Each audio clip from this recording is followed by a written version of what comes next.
Belize. I hear an echo now.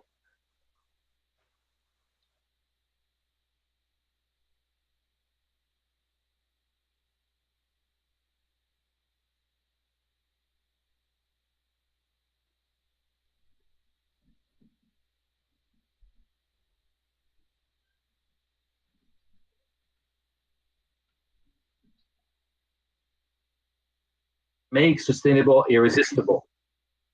Echo is back.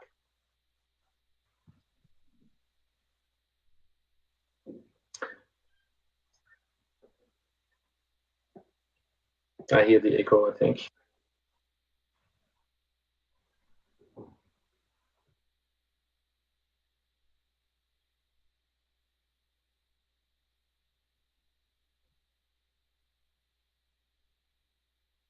Says how we make solutions unstable. Sorry, the echo talking again.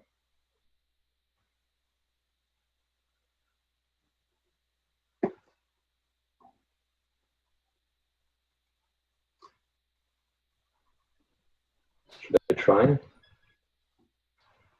No, it's not working.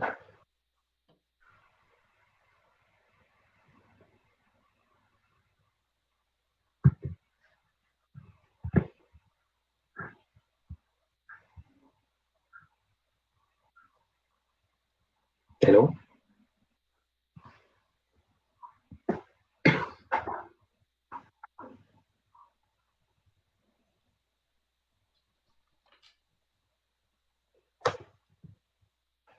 Should I try it again?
$500.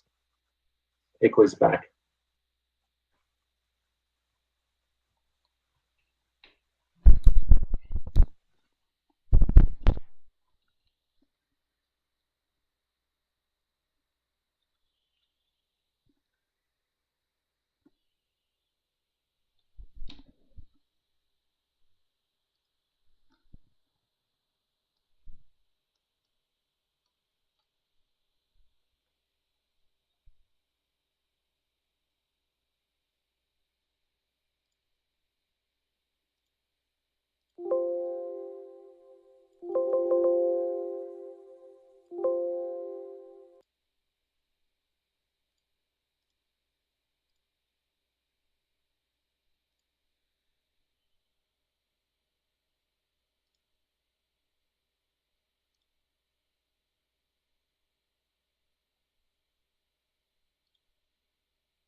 And as echo back. So it's very difficult.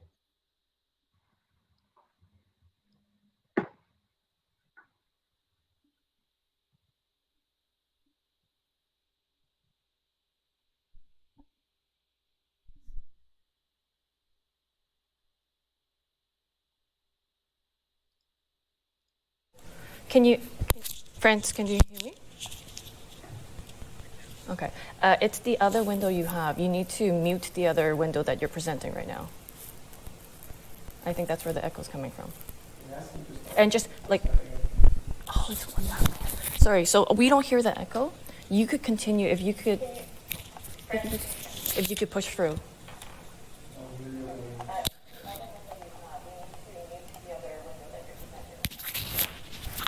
I know.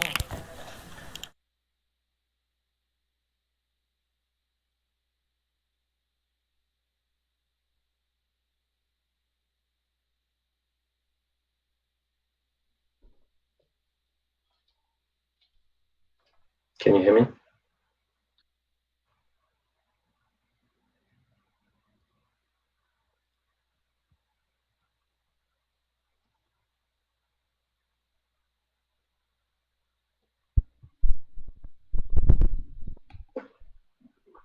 Should I try? I hear the echo. Hello?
Today's child won't understand a world without the internet, a time before constant global communication, when transactions weren't instant, when gold was the standard, not the blockchain. But we are building tomorrow. 货币, building a future where cash is cashless, transactions are frictionless, and a better way to trade is open to all. Our blockchain innovations will forge a brave new world that's faster, more stable, secure, and decentralized. As the world's leading exchange, we are trusted by over 100 million families worldwide. For the children born today, we are building a smarter tomorrow. 货币, the future of finance.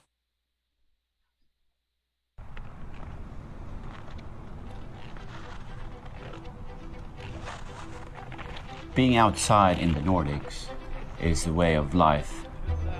It gives you perspective on what you do at work. That is when you get some of your best ideas. We see more and more SMEs getting involved in cross-border trade. There are some very typical common challenges that they face. And I would say the biggest one is related to trust. So can I trust my overseas trading partner that I may never have met before? So for a small company, it can be like a jungle almost.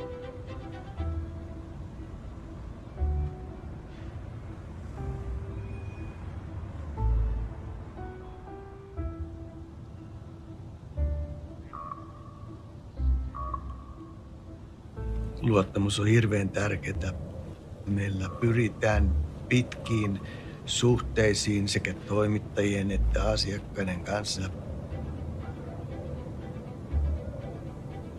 Meidän toimittajien pitää toimia ajoissa oikeiden tilausten tulla sisään oikeaan aikaan sekä myöskin meidän lupaamien toimitusaikojen pitää. Meidän toimittajat haluaa rahansa ennen kuin me saadaan loppuasiakkaalta suoritus meidän myymistä tuotteista.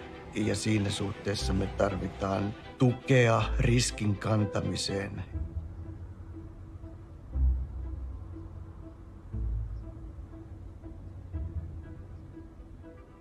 Most of FlowRock's trading partners are part of the WeTrade platform because their banks are part of the platform. Sehän on yksi tärkeä asia koko kaupankäyntiä, että vastapuolen riskit pystytään eliminoimaan ja että luottamus kumppanien välillä on olemassa. WeTradin käyttö oli yllättävän helppoa. Mun ei tarvinnut blockchainista tietää yhtään mitään.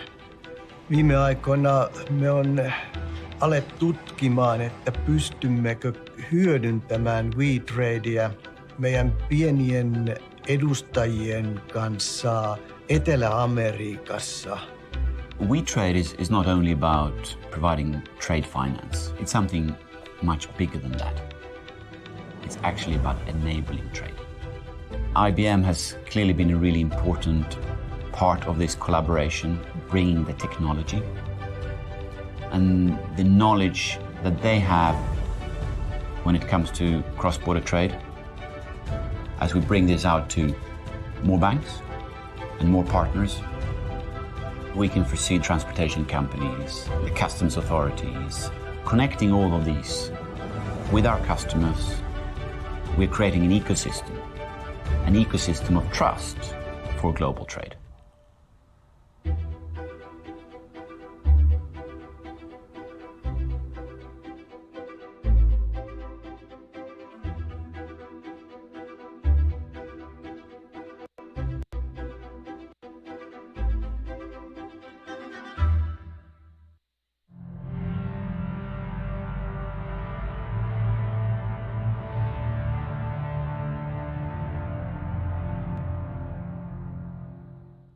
Welcome everyone to BRG 2020, part of the Blockchain Global Week. I'm Lakshmi Srinivasan, Global Head of TCS Interactive and TCS Blockchain. Very happy to be connecting with all of you to talk about an important aspect of ecosystems. TCS have been looking at the future of industries as part of a Business 4.0 framework. And we have worked with think tanks and thought leaders in order to understand what future holds for us to be able to help drive the growth and transformation for our customers. I have with us my colleague, Frank Diana, who will be giving you a glimpse into the future. And then we will start talking about how we could potentially get to that future. Over to you, Frank. Thanks, Lakshmi, and it's a pleasure to be here today. As you mentioned, I am a futurist, and so I spend most of my time obviously focused on where the world may be going. And one key aspect of this evolution of society is this notion of ecosystem. So what I want to do in about 10 minutes is just focus on a perspective on where this may all be leading us. And as you can see from my title slide, the history of the world is also very instructive in terms of where these things might go. And so I'll start with that look at history. Basically, the second industrial revolution is still known today by historians as the most transformative period in all of history, where we've seen the biggest gains in human development. And this story is basically a vertical story where industries and value chains emerge to actually enable that human development. So what we've known for at least 2 centuries is this vertical orientation around industry.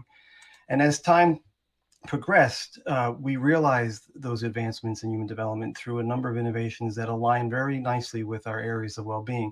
As you can see from this innovation wheel, a 100-year period between 1870 and 1970 led to these advancements around things like health and food and transport, et cetera. And amazingly, some of the things you see on the inner part of the wheel were the innovations that actually got us here. So a really transformative period in history, but again, very vertical in nature. The modern day era that we are facing and approaching represents a new period of great invention. I don't think anybody would dispute that we're seeing massive innovation in so many different areas that likely will be known eventually as the greatest period of invention in all of history. And so what that period looks like, and we're starting to see that play out all over the place, is much more of a horizontal story, not a vertical story. So this notion of ecosystems really is a transition from this vertical orientation to more of a horizontal view. And interestingly, as we think about the conversation around purpose, we start to see another alignment to areas of well-being. So as we think about our life experiences, solving the friction problems in those experiences is going to take a horizontal view. And that means industry is less relevant and organizations individually can't solve these problems. And as they come together in ecosystems, we'll see a path towards some really good advancement in human development yet again. So as I look into this further, this wheel emerges. And so this is a play on that first innovation wheel that starts to look at some of the invention and innovation that is likely to yet again advance our well-being. And so health, some fascinating things happening there, food and sustainability in that department, fascinating as well. And I'll spend a little more time on that specifically, but I won't go through this in detail, but it really does talk to an emergence of yet another period where great invention moves us forward. But this path likely looks different. And so we took a view of what the world might look like looking back from 2050 in the context of these ecosystems. And so if this world, which was industry focused, was driven by our industry, then this world is likely going to be enabled by the ecosystems that we're talking about. And what you see here are it's just a point of view in terms of the ecosystems, the finite set that might exist in 2050. So what is an ecosystem? And you can see a definition there. It represents really a coming together, a network of stakeholders that are interacting in ways that everybody shares in the value creation and capture. So it really is more peer-to-peer, and it is clearly more about shared value propositions. And in thinking about ecosystems, there's a number of different things to consider. One are the participants in that ecosystem. Who are they? How do they participate in value creation and capture? There are the value propositions themselves. How does that ecosystem actually create value? There are a series of value exchanges. What happens in the ecosystem in terms of value? Is it monies that are handed off? Is it information? Is it brand value? There's a number of different things to consider. And then there are these impactors. What drives the ecosystem forward? And it could be anything from innovation to societal trends, to these emerging scenarios that represent the future. And I'll get into this in a little bit of detail. And I'll do that first by talking through how these ecosystems may form. And this is evidence we're seeing already. So it's clear the path is forming. So first and foremost, every leader around the world, for the most part, is thinking both in terms of platforms because of the growth potential they represent and the ecosystems that form around those platforms. So think in terms of those life experiences that I was talking about. And Uber and Airbnb are great examples of attacking a life experience and taking friction out of it. As these ecosystems form, redundancy is built. And it really is a common story. Where we see redundancy, we ultimately see consolidation. So consolidation somewhere in this 20, 30-year period ultimately forms a finite set of ecosystems. And again, you can see some of a point of view here on what they might look like. And as they form, one interesting phenomena is this movement towards near zero marginal cost. So what happened in media and entertainment, and as we saw the cost structure drop considerably, is likely to happen across every domain. The maker community, for example, is taking cost out as we're able to make things much more cost effectively. And that really is going to happen across every domain. And as that happens, we start to really challenge the scarcity paradigm that our economic system is built on, and we move much more effectively toward an abundance paradigm. So with all of that, let's take an example and drill in. So I'll look at the maker economy and really focus on more of a sustainability theme as we look at environment, social, and corporate governance emerging as a very hot topic across boards around the world. This all gets much more important. So let's look at what an ecosystem model might look like. And visualizing these ecosystems has been the most effective way to have leaders think about ecosystems. So let's look at the food and agricultural ecosystem as it evolves. And there are a number of different domains to think about in any ecosystem, from customers all the way through to governance entities. And as we think about those domains, we start to see the stakeholders, as I mentioned, that form around a given domain. And so these stakeholders and visualizing them help us understand who plays in this emerging ecosystem and what role we might play as it evolves. One critical dimension is the adjacencies that form around an ecosystem and how those ecosystems in of themselves interact and play with a given ecosystem. And then on the other end of this is the really critical discussion, as I mentioned, these impactors. What innovations are emerging that will influence the path of an ecosystem? In the case of food and agriculture, there is a feeling that there's a complete disruption of that industry through a maker kind of model that starts to create food in very, very different ways, even meat, for example. So these accelerators completely transform the notion of food and agriculture, and again, really drive us more to a sustainable kind of world. So innovation is a big one. The other one are the societal factors. What happens at the societal level that influences or changes how this ecosystem evolves? And so another good example would be modern foods built in labs is likely to change the way society thinks about food. And as that happens, maybe more aggressive paths towards this ecosystem's form.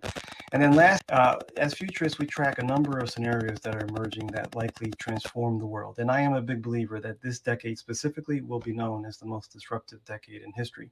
And as these scenarios form, they also influence the path of ecosystems. So we have to consider all of these things as leaders as we think about where these ecosystems may go. And so all of that is supported by this notion of platform. So an ecosystem is supported by a platform. And here again, think about the Uber platform that enables and supports the ride-sharing ecosystem that's forming. And there's a very good reason for this phenomena of platform. Traditionally, businesses have been supported by one of four different business models, with most of them being in the technology creator, asset builder, and service provider domains. But we're seeing this notion of ecosystem driver or the business model of platform taking a bigger role. And in the future, most traditional businesses will shoot for hybrid business models that include a network kind of model. And again, the reasons are clear. That platform businesses have disrupted many industries, and they usually win because of the network effects that platforms can create. And so this tells the story. If you look at the business models and their impact, the network companies drive the biggest impact in terms of price to revenue ratios. So it's fairly clear why this phenomena is playing out and why CEOs around the world are embracing this notion of both platform and ecosystems. And Lakshmi, if I could go back to you for a second and ask a question. As we think about these platforms, what do you see as the major technologies that support these platforms going and ecosystems going forward? Absolutely. I mean, there is no doubt that technology will not remain just an enabler. Will be right, in the middle center of driving these, platforms. We have seen this already, in case of the ride-sharing platform or the ability to have e-commerce, and how the likes of Amazon and Airbnb and Ubers have fundamentally disrupted the well-known business model, within these respective industries, ecosystems. Definitely the next-gen technologies, and I refer to them as ABCDE of next-gen technologies, and there are a lot that is actually emerging. Augmented intelligence is going to be a fundamental role in being able to keep the purpose of this ecosystem absolutely at the center of everything that is being done. So even if the intent of some of the participants might probably go here and there, the ability to augment it with intelligence to keep it purpose-centric will go a long way. Blockchain, the reason why we brought up this topic of ecosystem is blockchain is a foundational ecosystems technology. It helps to orchestrate the processes across enterprise boundaries, as we have seen in a number of examples. And more importantly, blockchain could also be the governance layer.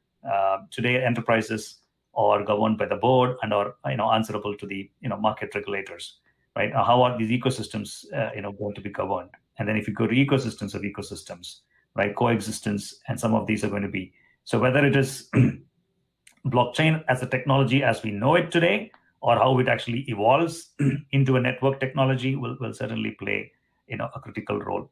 Given the diverse nature of the entities and participation by consumers who could also be prosumers, in some cases, such as in the food ecosystem that you talked about, inevitable is going to be the Internet of Things. To be able to sense, collect, react, orchestrate things at a much more distributed level, you're going to have IoT technology playing a critical role. So whether it's augmented intelligence, blockchain, cobots, dynamic data marketplaces, 5G, IoT, all of these are going to make some fundamental change to the way ecosystems can be curated and made easier to participate than to replicate. Yeah, no, completely agree. As I think about ecosystems and the fact that most organizations are going to have to participate in one or multiple ecosystems in the future, one of the key dynamics is core capabilities of an organization being consumable by an ecosystem. So if we got even more fundamental as far as technology, things like microservices and APIs, effectively enabling ecosystem services that can be consumed regardless of the ecosystem that is participated in. Would you agree that those are also fundamental technologies? Oh, absolutely. So you have some of what I call the larger orchestration layers, and then you would have to have a lot more of the digital core of the ecosystem. And today, TCS has been working very closely with the Fortune 500 to enable the digital core within the enterprise wall, which gives the business agility for them to tap into business opportunities, to react to competition. Now the inertia increases if you're going to bring more and more organizations, and distributed technologies have always struggled to be able to deliver on the promise of agility. So APIfication of some of these and exposing the services in a lot more open way is going to be absolutely critical, as you could see things that are happening in the banking segment. Yeah. One of the critical things that we're seeing as we talk to leaders about ecosystems is data really plays a major role in these ecosystems, and concerns about data sharing are one of the prominent challenges that every leader faces here. I imagine blockchain is probably a really good solution to some of the trust issues associated with data. Would you agree with that? Absolutely. So that's going to be the critical aspect of how these ecosystems will actually succeed. In fact, I was going to probably ask you on the success of these platforms have been on back of the experience that it delivers to the customers, right? How easy was it for you to hire a ride? How easy was it for you to order something and get something at your door, right? So the ease and experience really started the adoption. But very soon, the fundamental element of can we trust these ecosystem anchors? What is in it for for us as customers over and beyond meeting the job that it's supposed to actually do. So being able to assure the customers that these are actors in the ecosystems acting on the best interest of the customer, and being able to prove that, right? So the institutional trust can be augmented by digital trust by technologies such as blockchain. So that's going to be another significant aspect, which I'm sure some of these platform companies are already working to embrace that. Yeah, the trust question is a big question as far as how to attack this space and do it in a way where people do feel good about the experience, not just in terms of the frictionless, seamless nature of it, but the trust baked into the process. It is going to be a critical challenge for most leaders.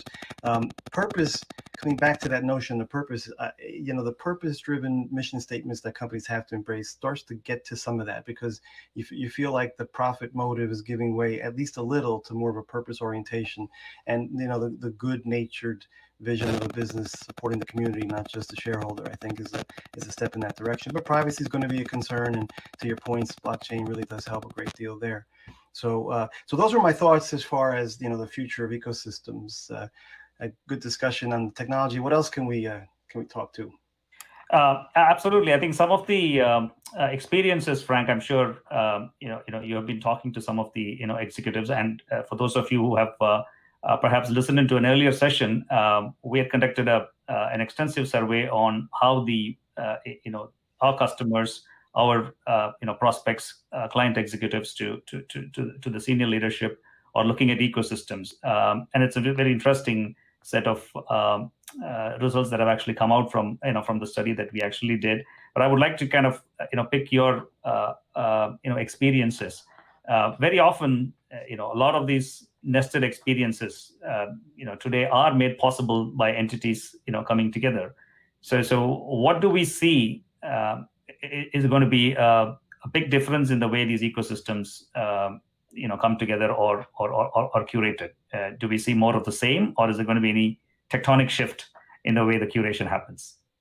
Well, I think first and foremost, we're going to see more of the larger companies playing in the space and taking a much bigger role in these life experiences that I keep talking about in terms of creating them. So the Airbnb and Uber phenomena and the network kind of companies have been dominating the space. But clearly what we're seeing is the larger companies are looking at potential disruptions to given spaces, and then how they play a role in driving that disruption as opposed to being disrupted. So there's a lot of movement, if you will, CEOs and large businesses thinking about various ecosystems. Now, as they think about it, there's several things to think about. One is culturally, there are struggles in most big businesses because the collaborative nature of ecosystems works against the siloed nature of most organizations, right? So the big challenge first and foremost is, if we're going to play, then how do we operate in a multi-stakeholder community that for the most part expands beyond our borders? So one big challenge is culture. The other is, what role does a large business play in an ecosystem or ecosystems? Are they the driver of that ecosystem or the orchestrator ecosystem, the highest value position to be in, but also the most complex? And the trust conversation we just had plays a significant role in that. If I want to drive an ecosystem, what entices the stakeholders to provide me their data to help create the value in that ecosystem? Significant hurdles to overcome. Or do I basically operate and monetize in multiple ecosystems, and it provides a path to monetization that didn't exist before? So data is a big discussion. Everybody's talking about how they might monetize their data in various ecosystems, but it fundamentally challenges the leader to say, okay, first and foremost, how am I going to play? Is it the driver? Is it the participant, or what I call modular producer in a given set of ecosystems? But any way you look at it, the growth opportunity is large, but it represents a fairly significant transformation opportunity as well, because they're going to have to change if they're going to play. Yeah, absolutely. I think the mindset change that, to move away from that we can do this by ourselves, compared to that we can do it with a set of known partners. There are today value chain ecosystems that exist, to truly embracing, let's put the purpose in the middle, let's put the consumer in the middle, the customer in the middle, and try to bring whoever that we need to bring in order to make that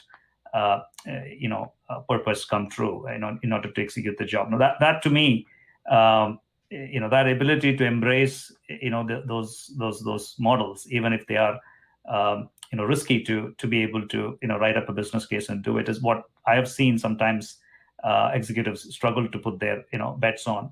But as with any, changes that we have actually seen, there are going to be a few pioneers and leaders that are going to show the way. And I'm glad that you're mentioning that some large entities are actually getting involved. I would like to take an opportunity to mention about TCS itself leadership position in looking at some of these.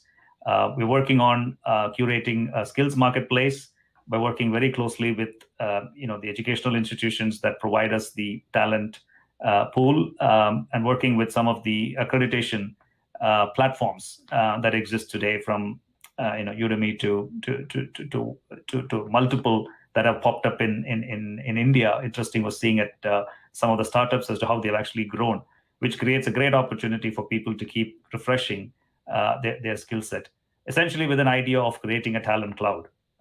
So you have anytime, anywhere talent to be consumed, which paves the way for gig economy. And we have seen some phenomenal interest from big brands in this particular space, who both enable this today in terms of finding the right job for the right people, as well as large job or gig generators who are clearly seeing that here is a great opportunity to leapfrog the business model of how we actually get the most out of the talent, and how the talent gets most out of their potential and their abilities. So it's a very interesting, and please do check out a dedicated session on this that is coming up, where we discuss the future of learning.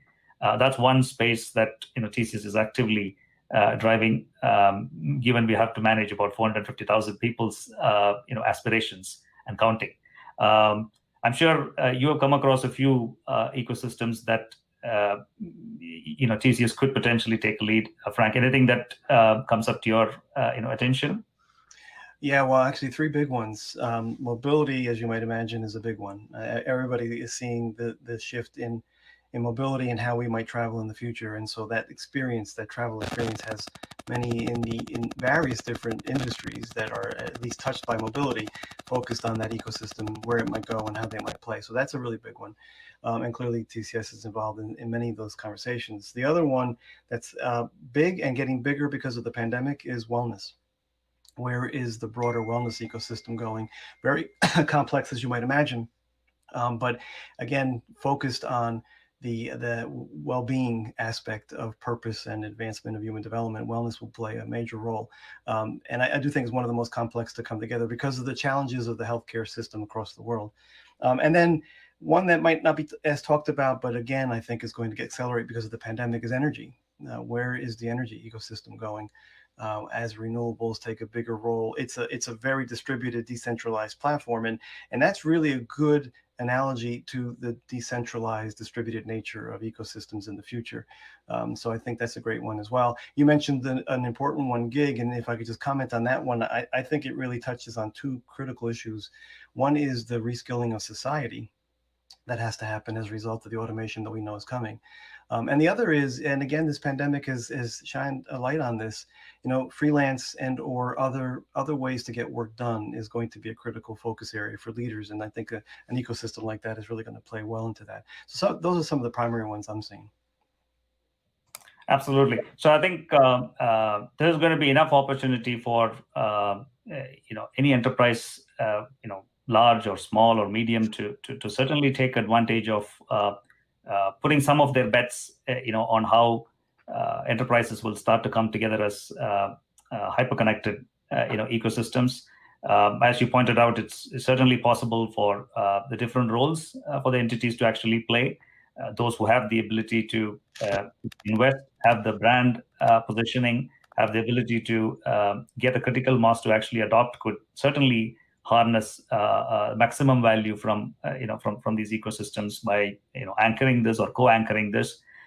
Certainly can be exposing some of the fundamental or foundational capabilities that would be required for these ecosystems to not only sustain but to scale. So opening up of those services and making it more broadly available for ecosystems to consume will definitely be another opportunity as an ecosystem service provider.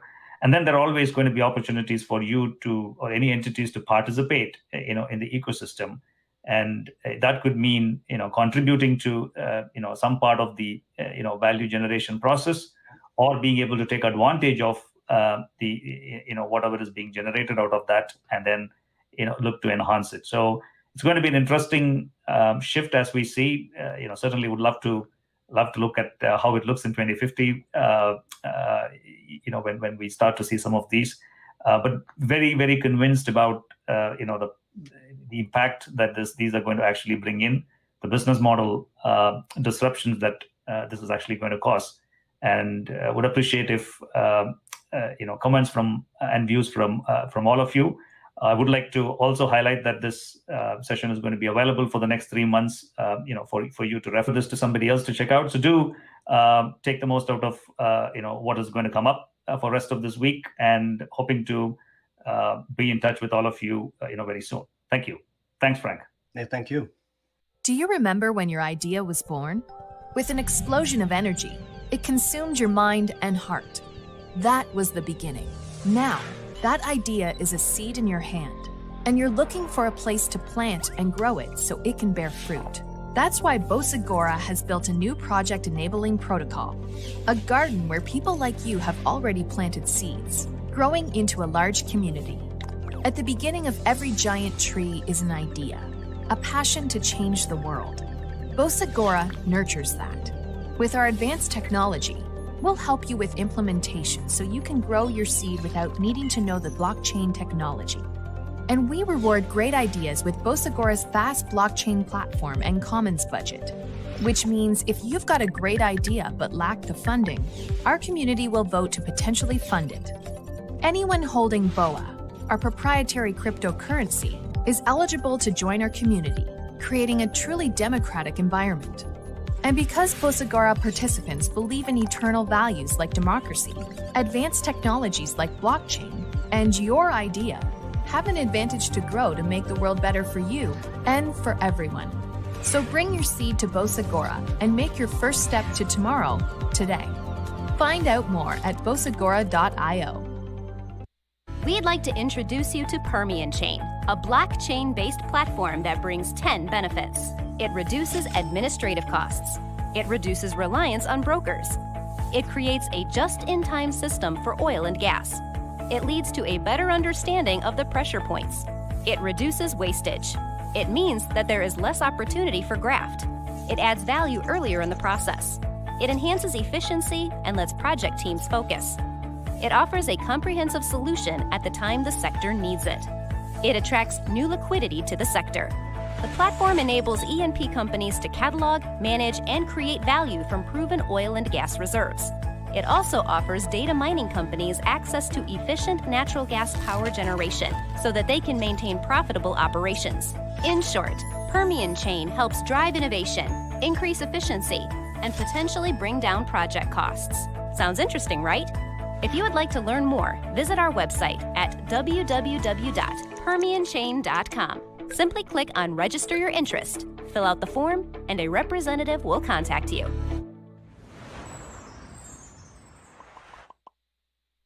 Hi again. Hope you enjoyed the main stage sessions. Today we've got a great selection of other sessions on the vertical tracks, including financial services, healthcare, smart cities and global hubs, and sustainability and resources. Head on over and we hope to see you there.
Good morning, everyone. We're absolutely delighted to be here today for this great session.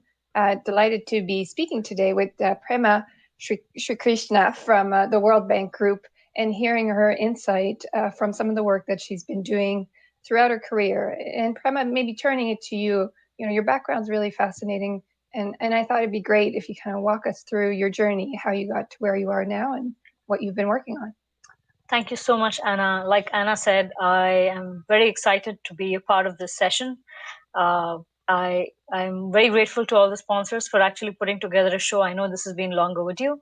I have had a very interesting journey, and I'm very grateful for all the experiences that kind of put together the person I am today. I started off with, a very operational role with a telecom company in India, whereas overseeing sustainable operations. And I suddenly saw what technology could do to, change the way operations were actually run, both from the social perspective as well as from the economic and environmental perspective. Thereafter, I moved to Walt Disney in Asia, and I used to manage their supply chain compliances for Asia Pacific. And at very close quarters, I saw what technology could do to create more ethical supply chains. And from there, supply chains actually became a very important passion project of what I did. And thereafter, I moved to MIT to study. And when I was working at the MIT Internet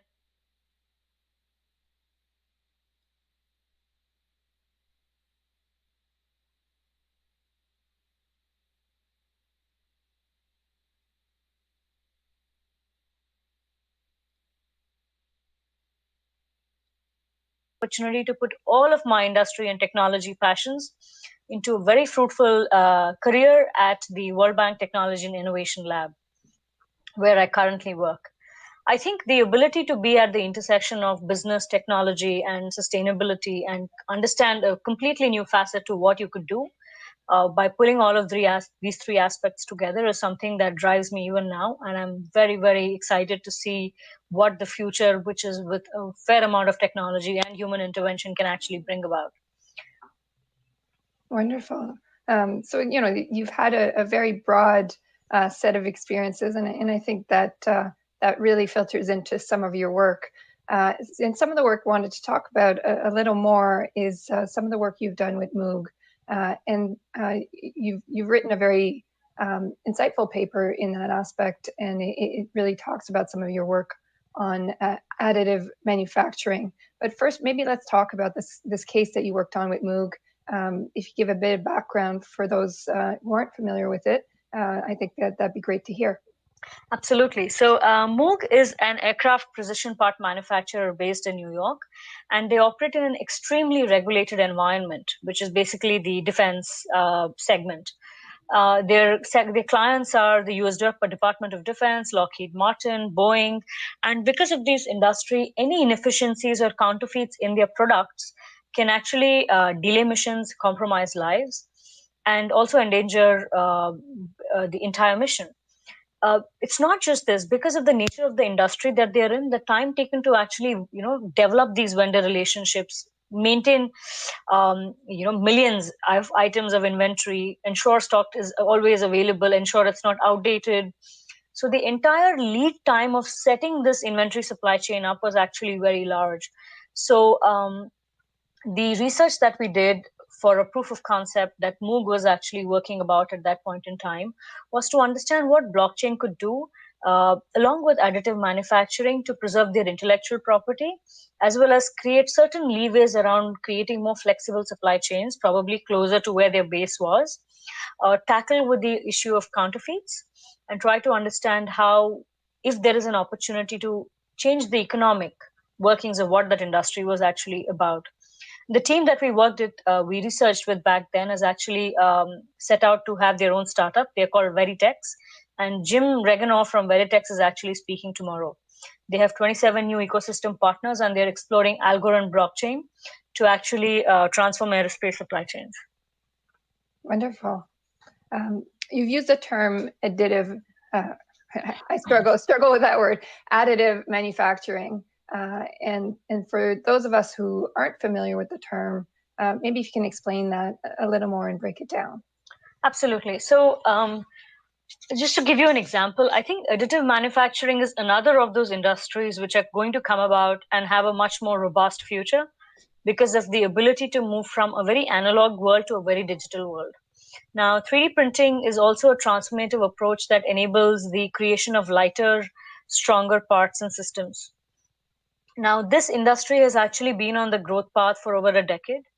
But I think COVID and scenarios like these, where we live in really not strange, but really trying times, and where the demand is so high and you have supply chain disruptions, I think now the concept around 3D printing, the ability to have designs traverse throughout the world digitally and being able to download and print it in some other place may actually ensure that the concept of 3D printing moves away from just prototyping to actually more mass scale production.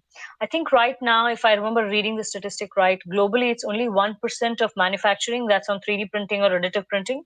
There are different forms of it, but I think this technology is set to kind of change the way manufacturing is looked at in the future, at least for very essential items in the healthcare and some other segments like aerospace as well. Interesting. And maybe tying into that, you mentioned a progression from a manufacturing strategy to a supply chain strategy. And in the scale of what that means for the world in terms of where are items going to be manufactured in the future, will this change perhaps the outcome of certain geographies? Could there be things like repatriation of manufacturing, maybe to certain areas where manufacturing is kind of left or at least downscaled over the years? Is there any potential for that with this kind of technology that you're seeing here? It's a very interesting question that you ask, because even in the paper, to some extent, what we were trying to evaluate in the paper that we wrote for the Blockchain Research Institute was, is there a possibility of creating a hybrid system of supply chains where you are able to manufacture closer to where you are? There are certain opportunities and certain barriers. More about that later.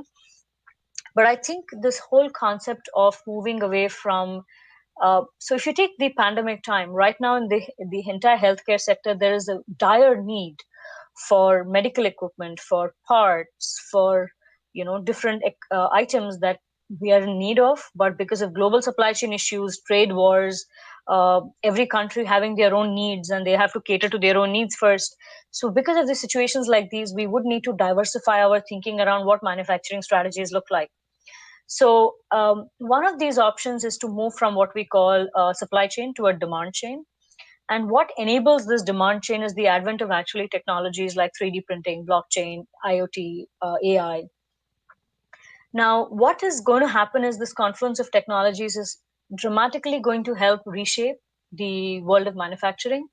So for example, if you're trying to understand be traded and exchanged, therefore creating more monetary value for what is being shipped around the world.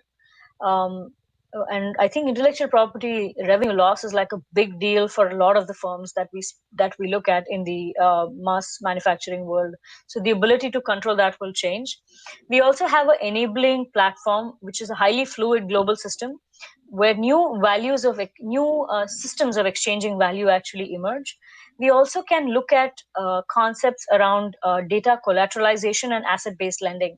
And this is a very, very interesting concept, because now I am not only able to monetize my intellectual property, I'm able to collateralize all of the data that comes with it. And there's this new concept called asset-based lending, where if everyone in the supply chain knows what is the current or the potential asset generation value that I have, I would be able to peg that on this intellectual property market exchange or this blockchain exchange or this marketplace, and be able to create more working capital financing for small scale suppliers. I think there are some companies already in Asia exploring this concept, but I think it would be great to see a global movement around it. And I think this whole concept around intellectual property monetization and asset-based lending actually has great potential to take off in the future. And I find that personally very interesting. By way of background, I'm a lawyer in financial services, and done quite a bit of work on lending, including asset-based lending in the past. And you're right; it's really been challenging in the past to use those types of assets in getting financing, and that's why you've seen pursuing more of equity financing as opposed to debt financing in a lot of this space. In part because it's been hard to quantify the value of it, and as well figuring out the worth of it to a lender if they need to realize against the asset. What can they do with it? Does it have worth without other aspects of the company? Can it be sold? What are the privacy restrictions, etc. So I think that's a really interesting area where we're going to see a lot of movement and a lot of new, hopefully, financing options for companies, which obviously will spur a lot of growth as well. So really fascinating. Absolutely. And maybe tying into that in the broader discussion of new business models, your paper really alludes to the growth of a lot of potential new business models, which I think is interesting to the audience. So if you can maybe talk about that further, I think that'd be great. I find it very and ever since I wrote that paper, I think I've had an exposure to a lot more of what could be possible. And I think the current space of blockchain, AI technologies, business coming together is exploding to create a multitude of options. So, for example, cryptocurrency exchanges today, even now, which have over 10,000 unique digital assets, have the option to, move on to create more or accommodate more intellectual property assets on it. So like I mentioned earlier, the ability to now start trading intellectual property and have manufacturing close to home means that the future of manufacturing is actually the future of intellectual property, with manufacturing becoming more of a commoditized activity, which is also great because I think in terms of local job creation, that actually means a lot more. So there's a lot of there's a lot of furore around the world right now, and justifiably so, of having more local employment. Now, business models like these can actually enable that. Now, I also like this concept, and I had spoken about, one of my mentors had actually cited me in a paper of his in another event, and we call this the IP of IP, where we are trying to create the intellectual property over an internet protocol. So, and we found this very fascinating because now manufacturing supply moves adjacent to where there's market demand. And the whole ability to traverse distances and cut down time lags also mean that now we are talking about even faster just-in-time production.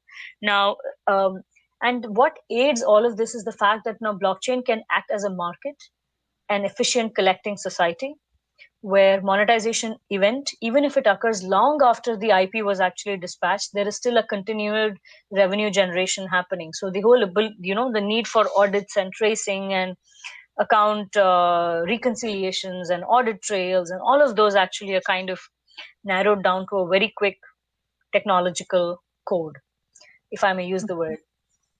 And I think another highly, this is something that really excites me, is that globally, when we're looking at manufacturing, and I've looked at manufacturing across the heavy power industry, electricity, as well as supply chains at Disney, and I think the ability to move it from a push supply chain where I try to go and look for markets to a pull supply chain where markets come looking for me is another response that can be pre-configured based on what anticipation of what consumers actually want.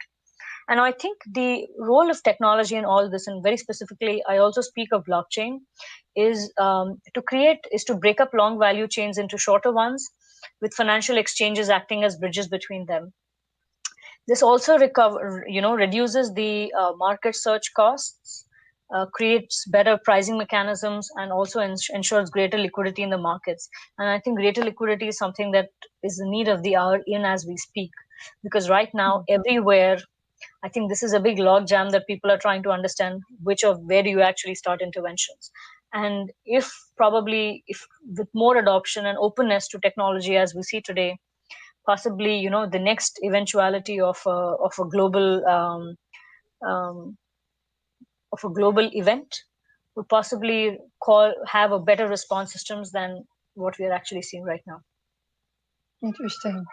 One of the parallels that I've been seeing, again, coming from a financial services background, is in the financial crisis in 2008, there were a lot of focus on addressing systemic risk and other issues in the financial system. And it feels like what's happening right now, there's some of that focus on the supply chain side of essentially, looking at any sort of ways to prevent systemic risk or prevent breakdown of supply chains, given particularly in the COVID context, some of what we've seen happening.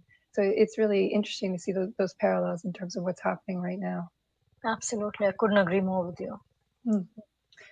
So we've spoken a lot about 3D printing in the context of essentially a blockchain conference. And I think you've made the point, but I think it's also worth driving home. It really sounds like, adding blockchain technology to 3D printing really unlocks a lot of the value in that technology. Am I correctly summarizing some of what I've been hearing?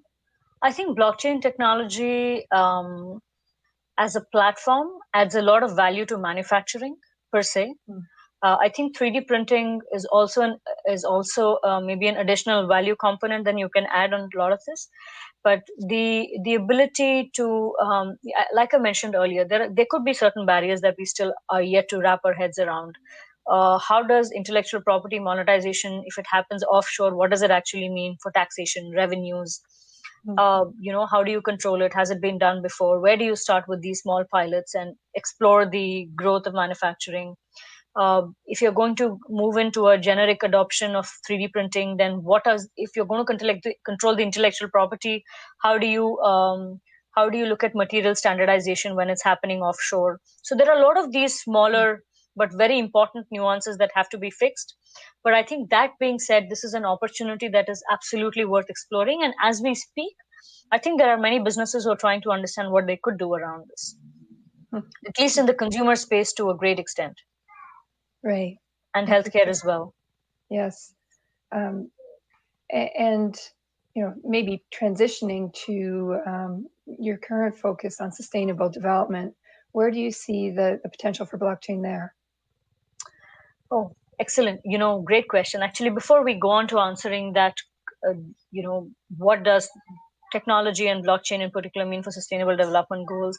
I think there are certain components of blockchain that have kind of gotten more prominence now, which accelerate the purpose of what technology can do for sustainable development goals. So, for example, tokenization, where we have newer means to store, manage, and transfer value. And we have a distributed system where digital tokens mean that we can now start representing rights or ownership of any asset on a platform like blockchain, and have different crowdsourcing or different owners owning small parts of the same asset. Now, this can be referred to in terms of forestry. It can also be referred to in terms of Bitcoin, like what happens right now. Or now, this allows us to create digital instruments which cannot be duplicated or copied, and also allows us to move away from the realm of real world physical assets to actually start creating value for all of those nascent assets which we have not necessarily been able to value because they were not physical. So I think this concept of tokenization now in the sustainability world means that the water that we consume, the air that we breathe, the forests that we are which are very important to our ecosystem, all of these assets, land, intellectual property, ideas, all of these can actually now be tokenized. And tokenization, like I also mentioned earlier, can apply to assets, supply chains, and create smaller asset-based lending financing projects. So the tokenization is a very important concept. The other is crypto digital wallet. Now, when we're looking at crypto digital wallets, it allows us to create blockchain applications to store, exchange, and transfer value wallet to wallet. So the movement of these tokens is much faster, controlled, and secure, if I may use the word. Now, there are ways. So if we're looking at a lot of concepts like these globally right now as we speak, different countries have already adopted different measures to look at how do you create more efficiencies in their system with technologies like these, therefore complying with sustainable development goals. So for example, in Estonia, across their national health commercial code systems, as well as a part of their medicine, cybersecurity, and data architecture, a lot of them are trying to understand what blockchain can do. We have a UAE, which has undertaken a pledge to create a blockchain strategy to look at how 50% of their government use cases can be blockchain enabled. They have a multifaceted blockchain initiative right now underway in UAE as well. We also have countries like Australia, Germany, and India, which have come out with their own AI and blockchain papers, trying to understand what is it that technologies can do for their country. And this is not just, and because they're government owned or government initiated papers, they look at the entire gamut of what technology can do for society as a whole, and not just in terms of private sector, but public-private sector partnerships as well. Now, the European Commission has actually put out a paper called the European Blockchain Services Infrastructure, EBSI. And here they're trying to understand how blockchain technology can be foundational to shaping the digital future of the European Union. Again, a very different perspective, but with a lot of promise. Now, a lot of times, what happens from when you have these concepts and white papers and when it actually manifests to reality, there could be a certain lag time because you need to convince a lot of the population to come on board. But I still think the fact that governments are now recognizing and paying attention and creating their own technology units at the government parliamentary level to look at what technologies can do, I think that is a very promising fact. Also, the Inter-American Development Bank worked on creating LACChain, which is a blockchain ecosystem in the Latin American Caribbean countries. And here they're trying to understand how can we develop and maintain infrastructure of free and regulated blockchain networks to build applications with high social impact. So now technology is not necessarily confined to the sectors that we initially envisioned them to be, but now you're suddenly seeing this beautiful transition towards public sector efforts as well. And even in India, as we speak, there are a lot of states that are trying to regularize land records with the use of blockchain. So I think the ability to look at technology and its application in public sector is humongous, and I think that journey has just started. For sure, I think there's a lot of potential there, and I know some of the potential you've also mentioned is in the circular economy, and I think that's a really fascinating concept. I think it's one, that at least, in North American society, we're really at the start of thinking through what a circular economy means. I think, you have some great insights in that area, and I'd love to hear more about both circular economy itself and as well the potential for blockchain to really enable some of that. I think the biggest aspect of blockchain when it comes to circular economy is the concept of provenance. And if I know where it's coming from and if I know where it's going, then I think that's 30 to 40% of the problem solved. And the remainder is just to see how to work the ecosystems to bring it back. That is easier said than done, because now if you take a product and it has multiple components and multiple parts, the ability to trace and track all of them might be a little difficult. But I think circular economy, the other big advantage that blockchain actually brings is the concept of if you were able to reverse the concept of asset-based lending and say once a product is consumed and it's moving towards its end of life, and we are now able to track and trace and report on that information of where a product is at what point in time and control what happens to the product and create incentives around it, then I think the ability to create a more purposeful circular economy is much stronger. The biggest problem with circular economy right now is that there are no incentives to actually close that loop. And what blockchain and technology, like any technology, so if you're able to combine IoT and blockchain together and put it into a perspective where we are able to incentivize vendors, consumers, suppliers, recyclers down that value chain to actually close the loop, and we're able to track and trace and incentivize them real time for it and create a much more robust recording system, I think that would actually create a much stronger growth for and demand for circular economy, because everyone knows that when there is a certain amount of incentive, the job gets done faster.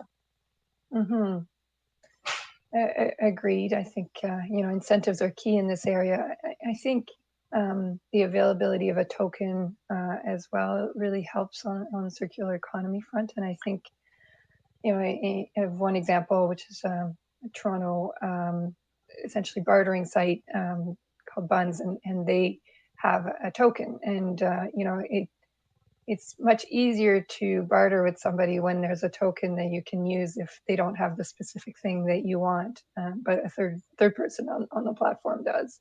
And not that you necessarily need blockchain for a token, but there are ways in which the use of blockchain makes a token more powerful. So definitely, I think there's a lot there to chew on in terms of circular economy. Provenance point, the incentives, and the token as well. But I think what it also calls for is a new world of economic thinking that possibly technology can enable. Because what is value and what actually earns, what has commercial value and what actually is value are two very separate things. And I think this whole concept of circular economy has been suffering on its back foot for a while, because what is value at the start of a production chain and what is value at the end of the product life mean two very different things. And it's value to whom? If it is water resource, it's a value to all of us. But if we are polluting our rivers, then who ends up paying a price for all of it? And who is incentivized for actually preserving it? I think the economics of what is value needs to undergo a massive rethinking, before which we can actually deploy technology to kind of help us reallocate the way end-of-life products are actually handled or can come back into the production chain again. Otherwise, companies actually spend a lot of money just trying to understand where is their product going, and that it's very tedious to actually bring a product back. So a lot of times the inability to create a circular loop is not necessarily because of not wanting to, but it's because it's extremely challenging to actually bring the second part of that life back together. Yeah, and as you said, the incentives aren't there. If there's a high cost to close the loop, and there's no incentive to do so, then from a logical economic perspective, you're not seeing companies focus on it as a default. But I love this idea that we have solutions here that technology can really help in a positive way to help essentially quantify those impacts that right now we're not quantifying, and help drive the right sort of change long term. So I think it's a timely discussion given both COVID and things going on with elections and so on. I think there's a lot of consideration of what the future holds, and some fears in some areas. But this, I think, is an exciting way to look at potential solutions that are kind of positive for all, as opposed to some that have costs. Absolutely. Maybe tying into that and what you referred to when we were speaking as the future of digital economy infrastructure. What's the role of blockchain there, and what do you think that entails? A lot of times I ponder upon this concept around digital economy infrastructure. I think there is no set definition for what it could entail. And depending on how the definition of this evolves, I think a lot of the scope also evolves along the way. So for example, now digital economy, in my mind, broadly involves using data, leveraging online platforms, and harnessing digital technologies by either private sector or public sector who actually provide these products and services to the people through digital business models. Now, this in my mind is the definition of what a digital economy could entail. Now, there is no, like I mentioned earlier, there is no broad definition, but I think when we're looking at blockchain technology, we are also talking about something called an internet of value. And I think that becomes a very core component of what a digital economy infrastructure actually entails. Now, here we are looking at disintermediation when needed, interventions when needed. We're trying to shorten complicated value chains. But I also think the pyramid of digital economy applications in sustainable development have two key fundamental pillars. digital identification, and digital payments. I think these two are very important, irrespective of what sector you actually take. Now, apart from these, I think if I were to put my fingers on what else are very important under the whole digital economy, infrastructure, and architecture, I would first identify digital payments and digital ID. Now, when you're looking at digital credentials verification, now with the help of distributed ledger technology or blockchain, we are able to provide verifiability as well as maintain anonymity in different private and public settings. And now additional benefits of interoperability through open standards also means that there can be more user control, more privacy, as well as benefits to end user because of multiplier effects of secure open innovation. So I think this whole concept of anonymity plus the ability to share what is important with different parties is something that I think is very interesting about the digital economy that we're looking at in the future. I also think that now government procurement systems are actually undergoing a transition or change as we speak. I think different governments are trying to understand how can they create more efficiency, more transparency, how can they break away from the silos that they've actually been operating in for as long as they've been operating, and what can they actually do with technology through technologies like DLT and bring in more competition for the same job that they used to do. So I think what e-procurement can do for governments to create transparency and also the ability to peg performance to incentives and the ability to track their performance through technologies and only transfer incentives when those goals are met. I think all of those, the concept of smart contracts and the ability to tie incentives and performance together, all of that brings e-procurement actually to a very different level altogether. Like I mentioned earlier, I think I was so surprised to know that only 10%, only 30% of actually landowners around the world actually own their titles. The remainder 70% don't. So I think land records management is another sector that needs to undergo a massive overhaul. And I think technology can actually help bring about this change. And like I mentioned earlier, there are many states in India as well as around the world that are now trying to see how do we create a more traceable concept with land records and to identify transacting parties, improve time and cost of processing.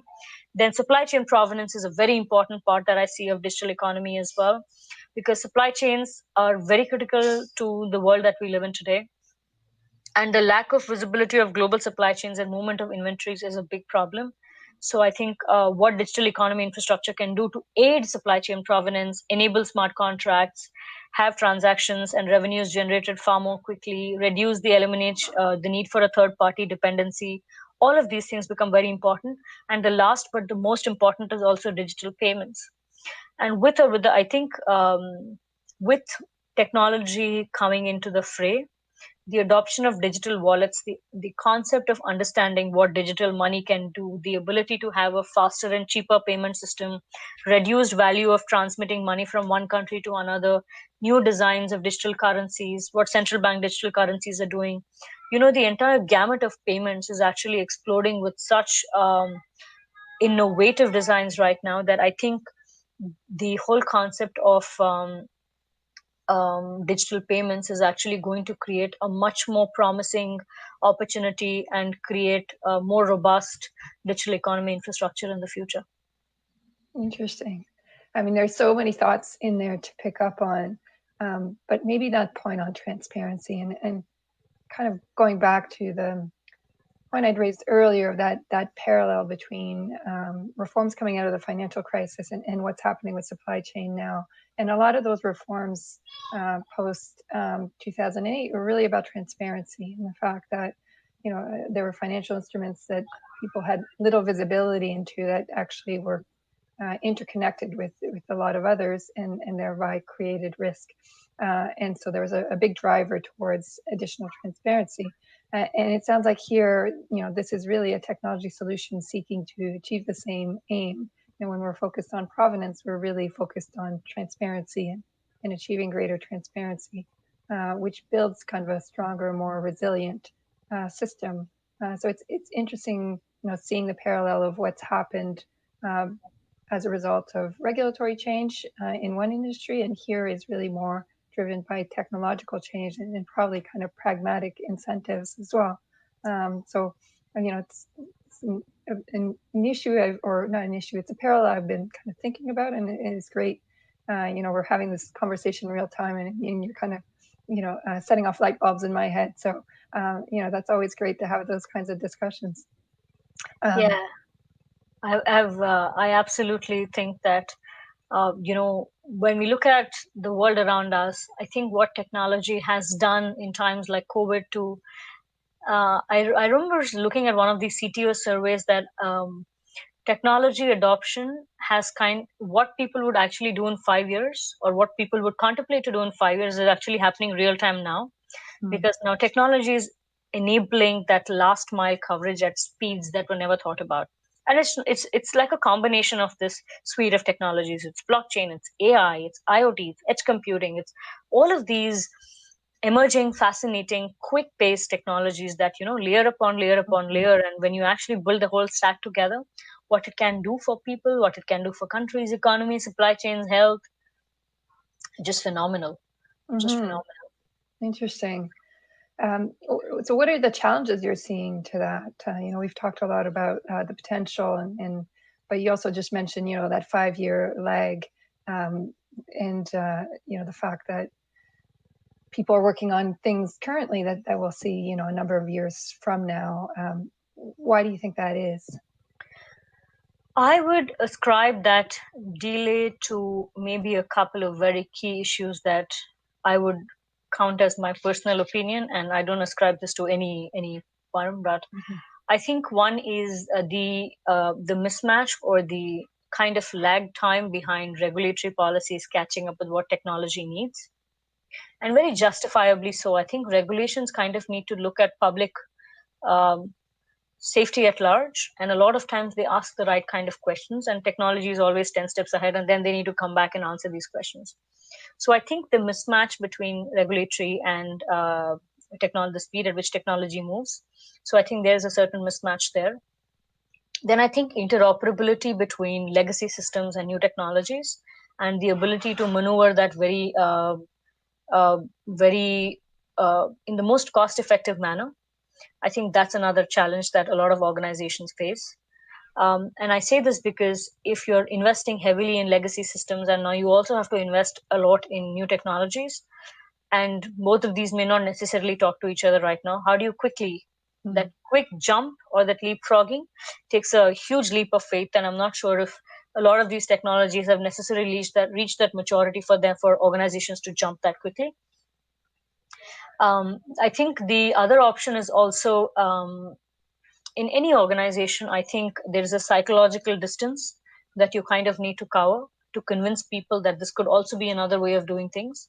And I think the need to carry people along with you, convince them, and get that journey moving to being more comfortable with technology, and not just what you know, the ability to understand what technology can do for your business, and how you actually start creating new reporting mechanisms, new revenue mechanisms, new business models.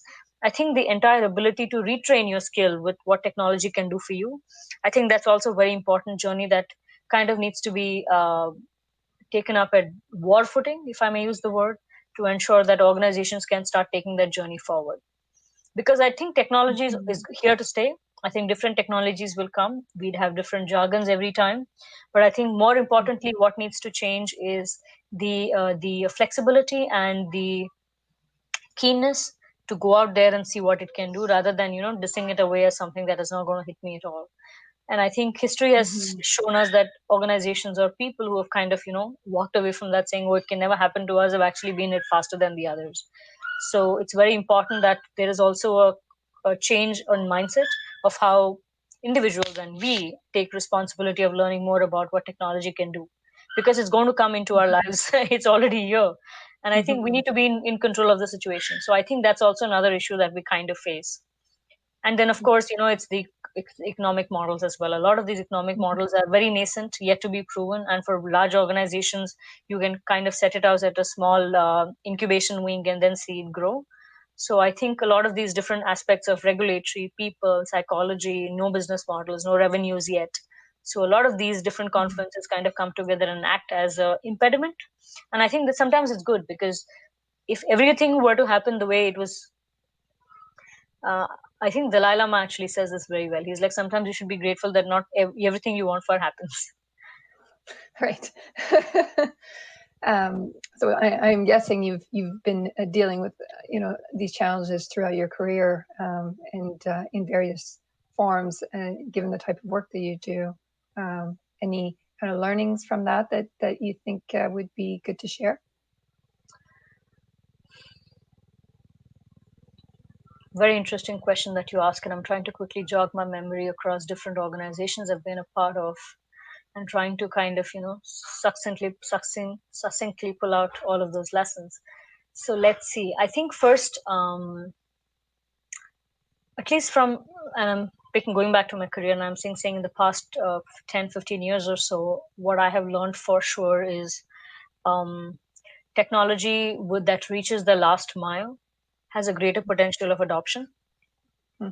Because I think, and I think mobile telephony and smartphones have kind of accelerated what a last mile expects from business. Mm-hmm. So I think that is something which is here to stay. I think the easiest part of looking at technology and solutions is creating a product. But I think the most difficult part is convincing or understanding what people along the way actually need it, and creating a need for them to use it. So I think that's very important. I think supply chains can benefit immensely from deploying different technologies. It could be IoT for tracking and tracing. It could be blockchain for intellectual property transfer. It could be artificial intelligence and machine learning for, forecasting and demand predictions, and customization based on preferences. So it could be all of these things coming together. But I think supply chains are actually going to change humongously, and technology has a very fascinating role to play there. I think cybersecurity is going to take on a much bigger role than has been envisioned in the past, because I think now suddenly everybody's becoming very cagey and very particular about what of their information actually goes out into the public domain. And I also think privacy is super important across all of the organizations, across all of these roles. I think the ability to make relevant information public while keeping the key components private is very important. And I think technology actually has the ability to make that change happen. I think bias is a human fallacy that kind of also permeates into the technology domain.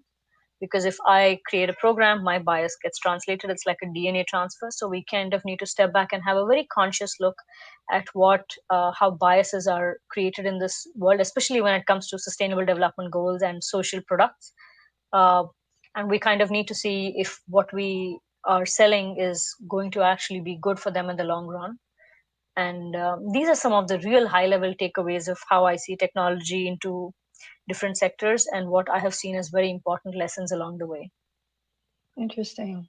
I mean, they parallel a lot of what we, see on the legal side as well. Obviously, the issues around privacy and cybersecurity and bias are definitely areas where we're kind of seeing a lot of questions come in, and a lot of companies struggle with trying to ensure that they are doing, following the best practices that they can, and ensuring that they're compliant at all times with what sometimes are kind of outdated requirements that may not meld particularly well with new technologies. So, parallels there as well.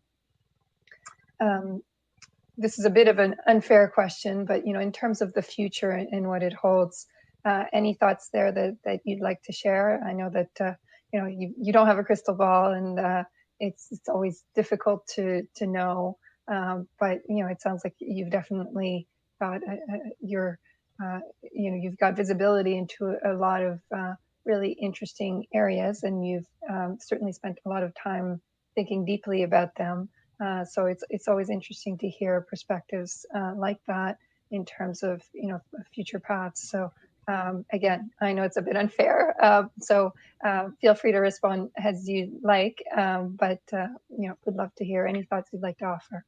You know, there's something that a concept that I very deeply personally believe in. It's called human-centered design, and I always try to put people at the center of all of the decisions I make, no matter which job, which career path I'm talking actually about.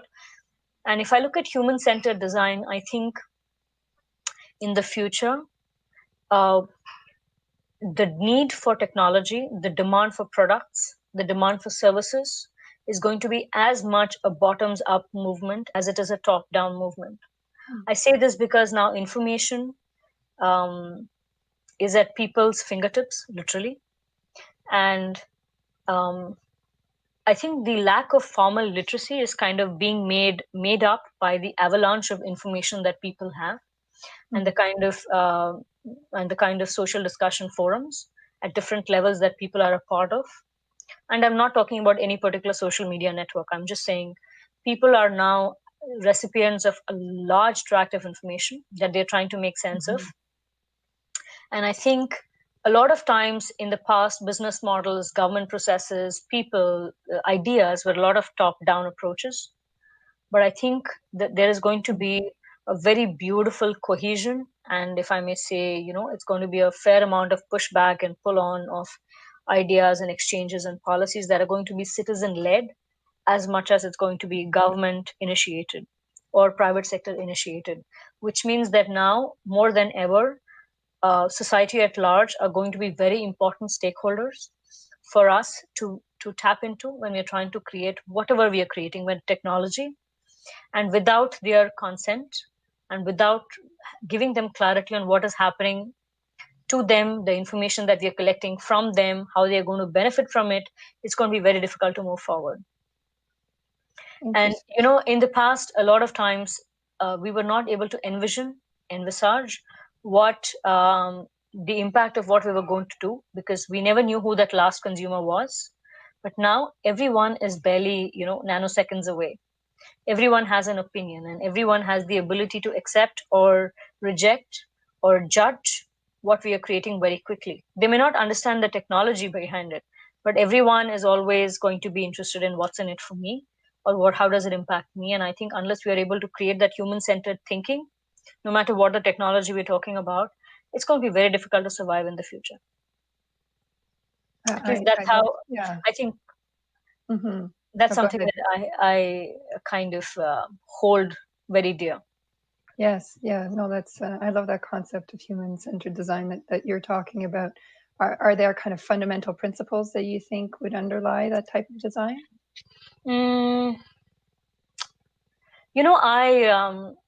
I think more than what are the fundamental principles, I think those principles keep shifting, but there are certain methodologies that kind of help accelerate the ability to do justice to human-centered design. I think scenario planning is one of them. The ability to foresee and understand scenarios and create first, second, third order impacts, and look at who are the stakeholders and what's in it for them, and what would their life look like 10 years, 20 years down the line, and then work backwards. So I think scenario planning is one very important tool. The other is also looking at systems level perspective. So systems thinking is also here to stay. So these are some of the philosophies that I try to tap into when it comes to looking at how we could have human-centered design do what it's actually meant to do. Wonderful. So I think that's a great note to maybe transition to questions. I think Prema, you've been tremendously insightful and tremendously generous with your thoughts today. So I don't want to monopolize all your time, and certainly want to open it up to questions to the audience to the extent that there are any, and that anybody else would like to hear some insights directly from Prema on this. So I think you can submit questions through the chat, and we will pick those up and answer them. So as of now, I think our session has been seamless and we don't have questions. We are that clear. So I'll give maybe a few seconds for questions. Otherwise, I will continue to pepper you with mine.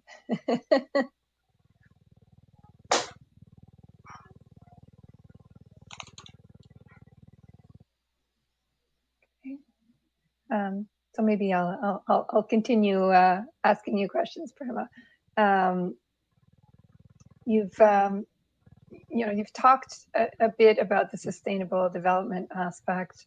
I think given where you're situated, I think that's an area where you're uniquely knowledgeable compared to anyone else that people can speak to easily. So I think maybe if you want to drill down a bit more into that, because I think that's an area where there hasn't been that much discussion on the blockchain side in public forums yet, and I think it would be great to hear more. So any sort of examples that you've seen, or any sort of challenges that you think are ripe for blockchain in that area? That's a very interesting question you ask. I think if you're looking at, so I don't know if you've been following the news, but the World Food Program actually won a Nobel Prize recently for their work when it came to resolving the humanitarian crisis and the entire refugee access to resources. And I think they had a very interesting blockchain program backing them to ensure that instead of cash dependencies, they could actually have tokens that the refugees could actually encash at their local grocers and get. And they were able to actually trace the entire journey of the token. And I thought that was a very interesting concept, because now the replicability of an interesting initiative like that can be across multiple domains. Now, when we also look at, say, education, I think that is another segment that can immensely benefit from what technologies like blockchain have to offer. So now I think different countries have different models of incentivizing school dropouts, or looking at what we could do to tokenize education. And how do you tokenize education? You actually start incentivizing students to complete certain different kinds of skills, and on completion they get different tokens. And the ability to I think another area in education that's ripe for innovation using technologies like blockchain is the ability to have all of your certificates assimilated in one secure place, and the ability to share them with different institutions when necessary, because right now it's all intensely paper-based, and the ability to use technology to encrypt, share these certifications, very, very important. Then there is a lot that can be done in the realm of water as well, for tokenizing water as an asset using DLT. I don't know if it's been done too much. Then there's also concepts around, in the energy domain, you have the concepts of feeding into the grid, taking, you have renewable energy feeding into the grid. So it's like different companies are actually innovating with this concept of where you have community grid projects and peer-to-peer energy and exchanges. So I think that also creates a lot of very interesting avenues for us to explore in the Sustainable Development Goals.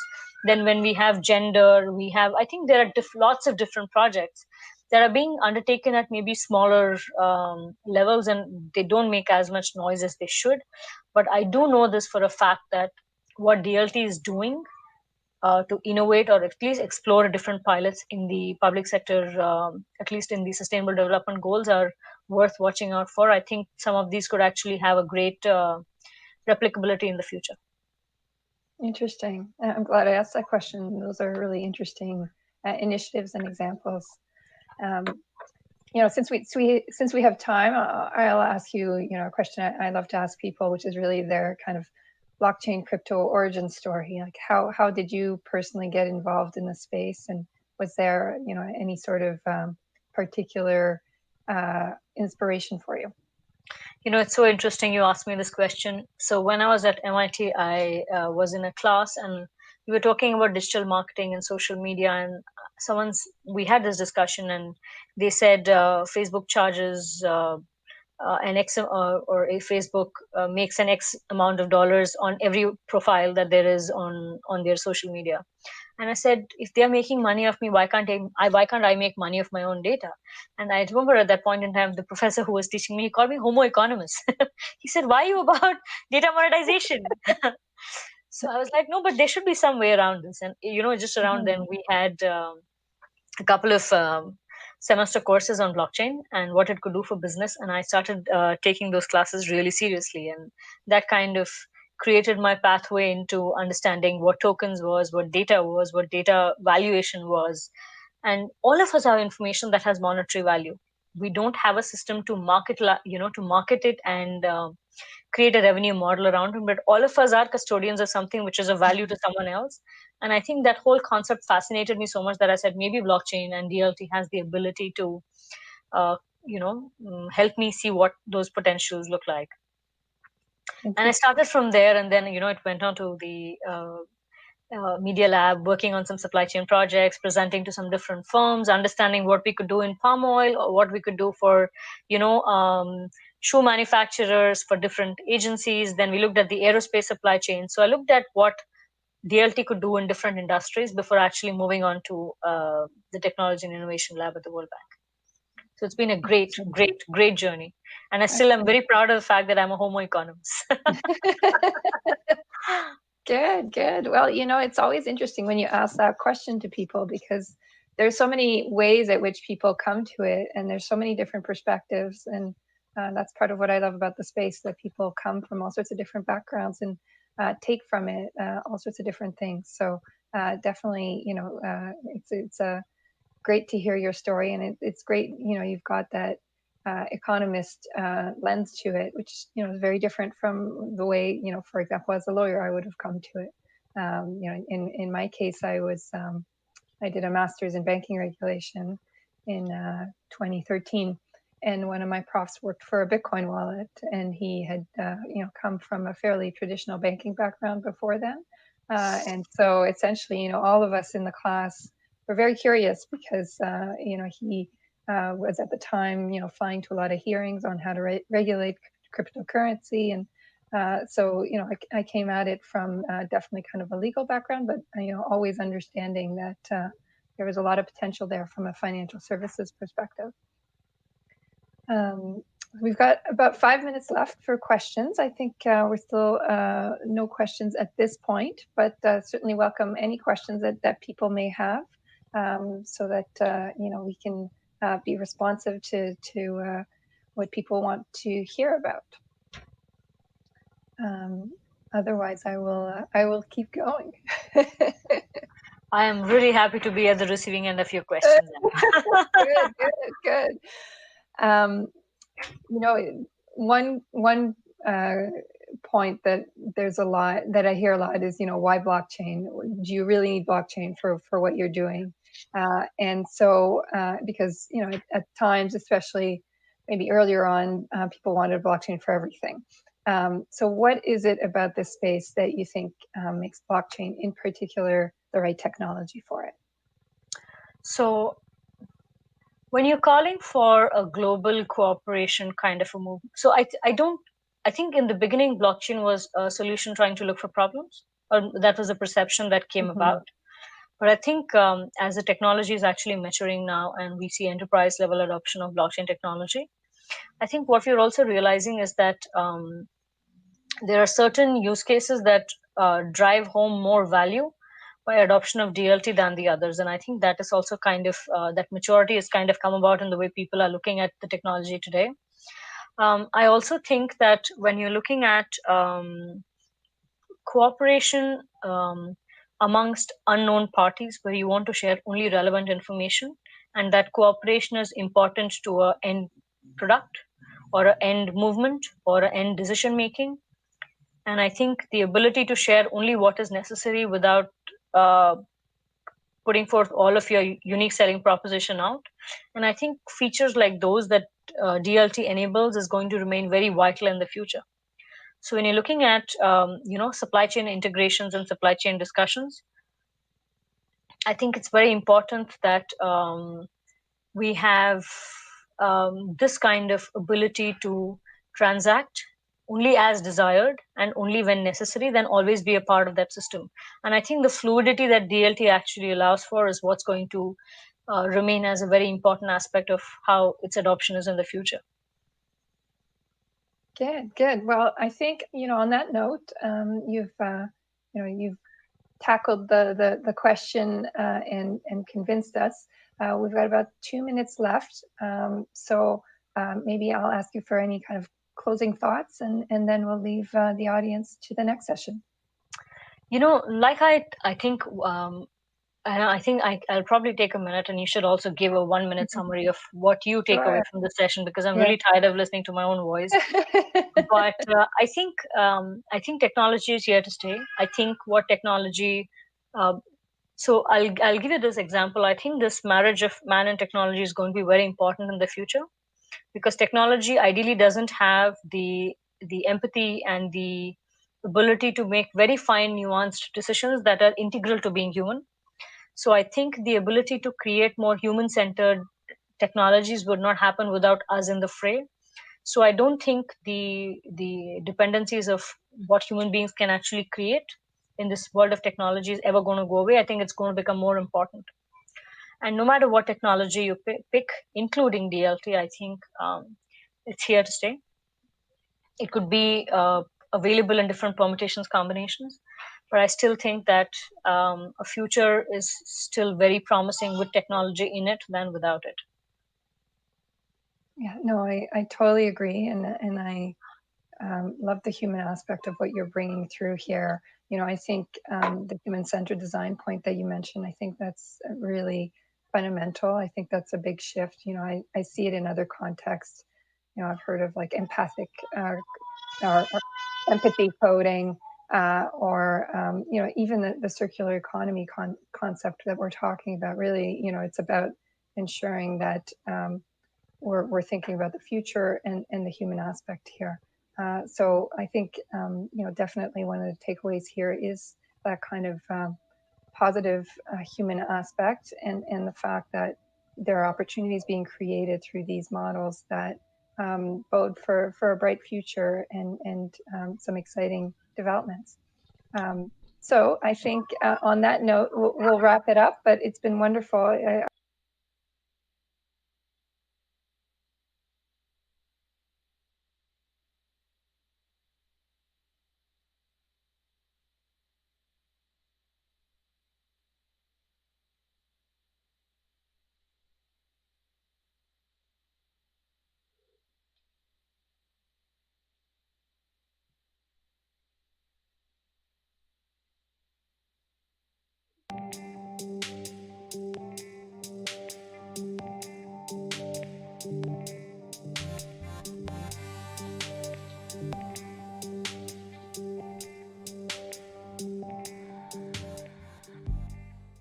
Hi, welcome to this live session. With me today in this panel, we are going to talk about digital assets and token. And we have a distinguished gentleman, Carlos Domingo from Securitize. He will introduce himself in a bit. And Emmanuel Ido from Credit Suisse. Carlos? Hi, Saket. Thanks for the invitation, and nice to see you again, Emmanuel. I'm Carlos Domingo. I'm the co-founder and CEO of Securitize. We're a company that specializes on basically representing securities on the blockchain as security tokens or digital assets, and provide life management and life cycle tools for managing all the securities process, issuance, you know, asset servicing, trading, etc., using blockchain technology. Hi, thanks for the invite, Saket. This is a fantastic event. My name is Emmanuel Adu. I am the head of digital asset markets at Credit Suisse, a firm I've worked at for about 23 years. In digital asset markets, our focus is on looking at ways in which we build the infrastructure for tomorrow that supports the tokenization of digital assets, payment tokens, and etc. So really exciting space, and really happy to be here. Thank you, Carlos. Thank you, Emmanuel. I'm sure this is going to be a great discussion. And the topic, we chose this topic primarily for the reason that what we are seeing happen in the world and what we are noticing is the significant interest and as entities embrace digital assets and tokens. There's a sudden spurt of interest across the globe, and we are seeing in our client base in every market that we operate in. I'm sure you guys would also be hearing a lot of conversations on this. So Carlos, what is your view? Why this sudden interest in digital tokens, digital assets and tokens? So interesting digitization is not new, and you guys at IBM know very well that people have been trying to digitize processes, workflows, assets, etc. for the last, let's say, 20, 30 years. I think what has changed the last few years is with the advent of blockchain technology and distributed ledger technology, people have realized that there is a better way to represent assets on a distributed ledger that is cryptographically secure. And that is programmable. And this is the concept of tokens, which is basically a digital representation of something. It could be a commodity, it could be a security, it could be something else, it could be a currency.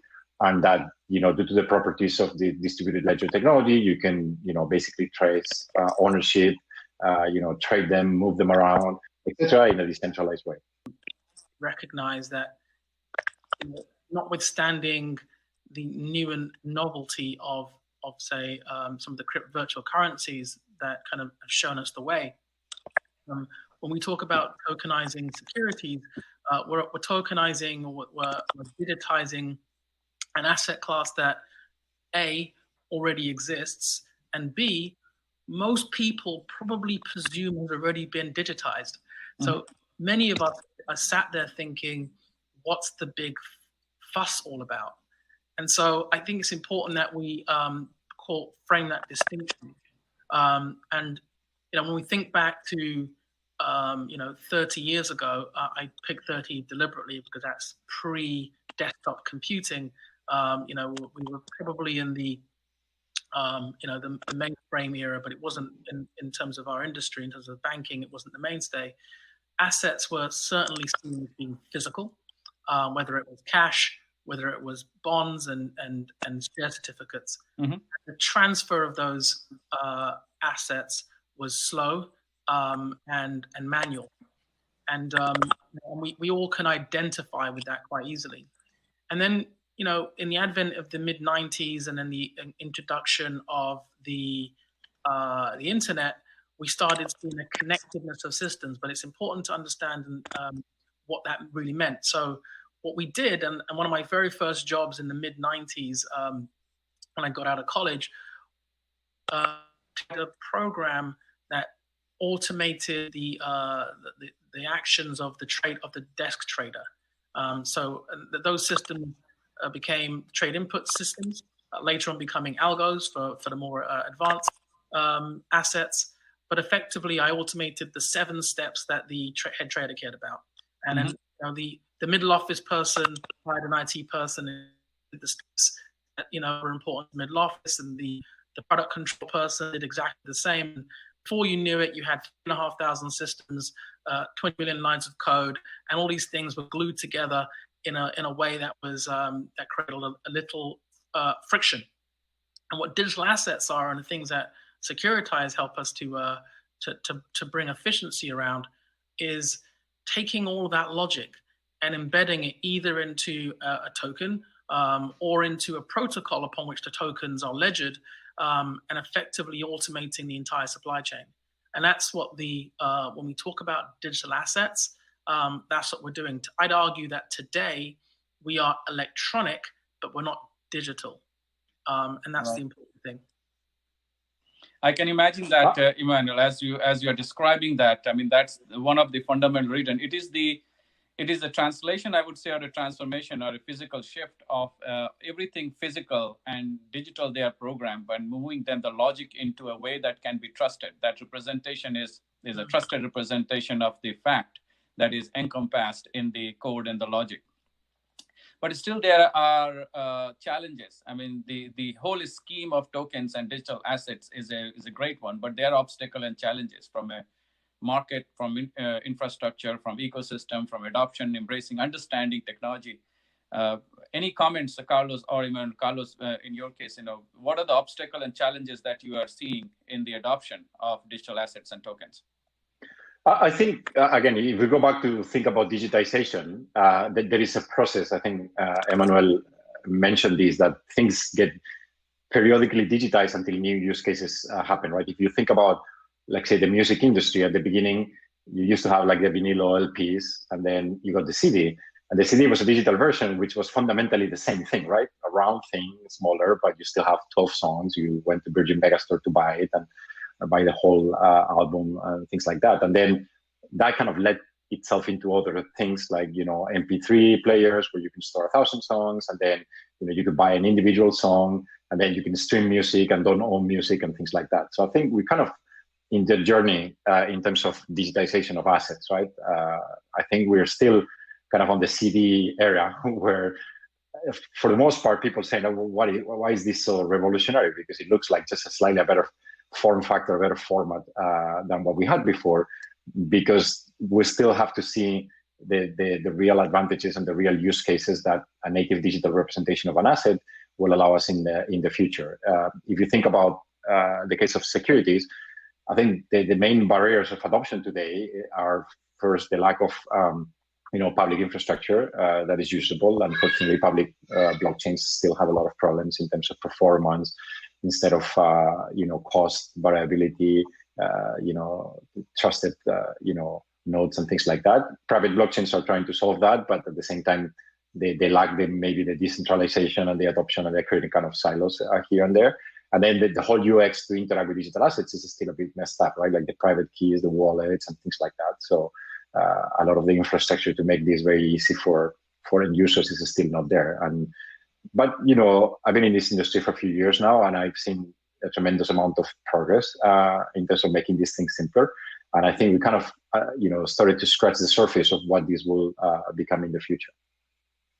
Right. Yeah, I think from my side, I think just to add to that, I think one of the biggest hurdles and one of the things that I've learnt in this kind of 5-year process I've been doing enterprise blockchain within a bank like Credit Suisse is that you really are looking at a supply chain. And just for the listeners, the supply chain in a typical investment bank is about 700 unique steps. And those steps include things like client, they include trade management, or maybe calculating the P&L, or sending out reports, or KYC. These are things that all banks do, irrespective of what system they're using or how they're achieving it. These are things that we do. And so the challenge is that you'll find no one person or department really has a good grip on the entire front to back supply chain. And so you start doing a blockchain project, for instance, that focuses on one little piece of the puzzle.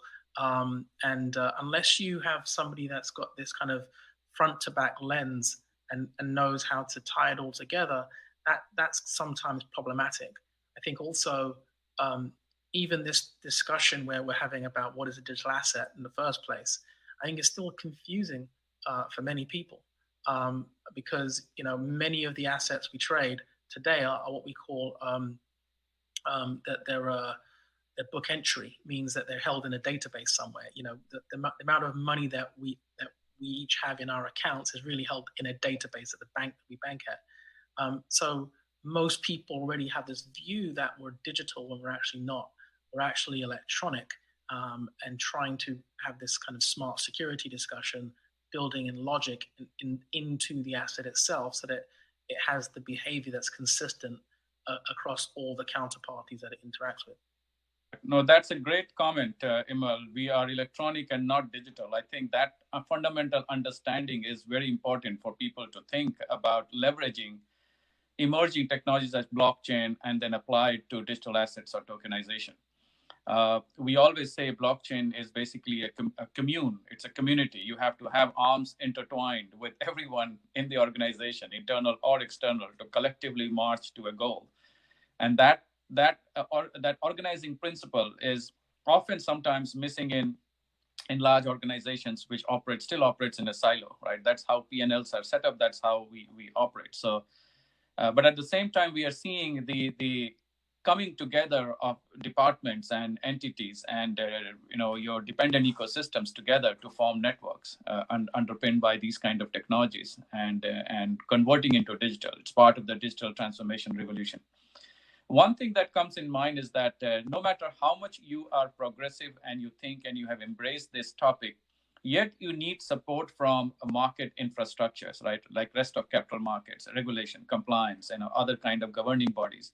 Any comment on that in terms of what support you are seeing, adoption, or is still the market has to catch up to really support this mechanics of digital assets and tokens? So I think this is a regulation. Obviously, when you talk about regulated assets that you're digitizing on the blockchain, it's a critical point because there is laws that are out there that you need to follow. And as it happens in most of the countries and industries, typically technology is always one step ahead of regulation, right? Regulation is always just trying to catch up. And I think this is what we have seen on the blockchain industry, where there's been a lot of stuff, some of them legit, some of them illegit, that have been ahead of the regulation, and the regulators have been trying to catch up, to tell you what you can do, what you cannot do. I think that is getting better. At least we're getting more and more regulatory clarity. But at the same time, you have to think that a lot of the regulations, especially in capital markets in the US, they're not new. They are from the 30, 34, or 36 or something like that. So they're things that don't necessarily fit with how necessarily people act today, or what you can do with technology. So I think that even though we're getting regulatory clarity, I think that it will still need probably one step more in terms of being able to change certain things, to leverage the technology to its fullest, because this obviously changes what people do and how people behave, right? So that's the current situation, at least here in the US where we operate. Yeah, I think I think Carlos is absolutely right with his points there. Just to add, kind of not speaking directly to the regulators themselves, but just I always look at how do we get here. Much of what we have in place is to protect consumers, or is developed over a period of years, best practices to stop bad behavior or things that are undesired or create instability.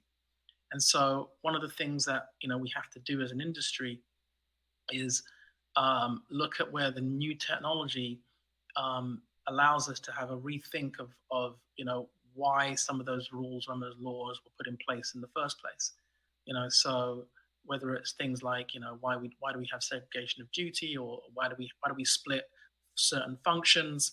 We're doing that to protect the end consumer, because usually they didn't have visibility and transparency into decisions that were made on their behalf for the money that they held, or they weren't in a position. Let's say you had an asset that was illiquid, and you felt like you didn't want that client to be exposed to an illiquid asset. One of the things I've heard quite often with digital assets, and it's a misnomer. It's kind of quoted incorrectly. They say the wonderful thing about digital assets is that because you can fractionalize things, you can have individuals own it. So the answer is not quite true. Just because something is fractional doesn't mean a non-qualified buyer is now allowed to own it. But it does bear thought, because in other words, fractionalizing something doesn't mean it becomes suddenly liquid. Liquidity is an effect of people wanting it, and there's been an active market for something, and you've been able to trade out of that thing in a particular time frame, or trade in and out. So my kind of comment is, from an infrastructure perspective, we need a close look at what the rules are, why they were there in the first place, and if the technology alleviates, mitigates some of the risks that were embedded.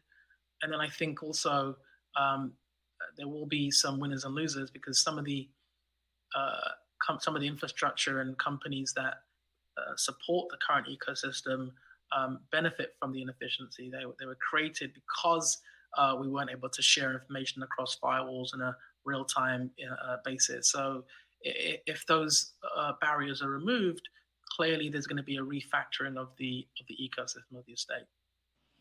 Now, again, you raise a very good point when you say that fractionalization it doesn't mean that you create more liquidity, or it entitles someone to own that the asset, for example.